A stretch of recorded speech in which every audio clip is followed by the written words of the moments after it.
اردو کی تازہ ترین خبروں کے ساتھ میں ہوں ہنا۔ Head lines.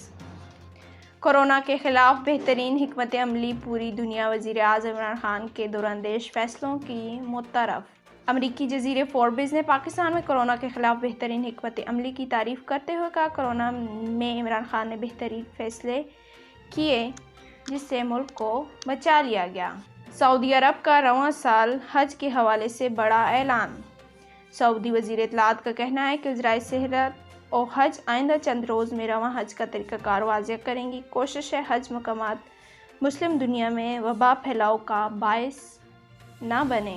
2 مسافر ٹرینیں ٹکرا گئیں، 50 افراد جاں بحق، 70 زخمی۔ گھوٹکی اسٹیشن پر کراچی جانے والی سر سید ایکسپریس سے ٹکرا گئی جس کے نتیجے میں 50 سے زائد افراد جاں بحق ہو گئے۔ پاکستانی مصنوعات کی عالمی مارکیٹ میں تجارت کے لیے منظوری۔ وزارت تجارت نے 10 پاکستانی مصنوعات کو جیوگرافیکل انڈیکیشن میں رجسٹر کرانے کی منظوری دے دی ہے۔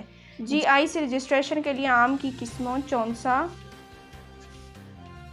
کینو، ہنزا، روبی، سوات، زمرد اور وادی پیپروٹ شامل ہیں۔ 9/0 آپریشن کیس سزا یافتہ ملزمان ریلیف کے لیے عدالت پہنچ گئے۔ 9/0 آپریشن کیس میں گرفتار ملزمان نے سزا کے خلاف اپیل دائر کر دی۔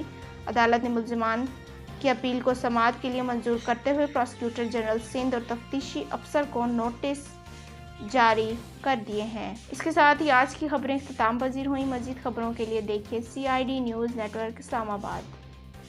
اپنا خیال رکھیں اور دوسروں کا۔ اللہ حافظ۔ You are watching CID News Network Islamabad.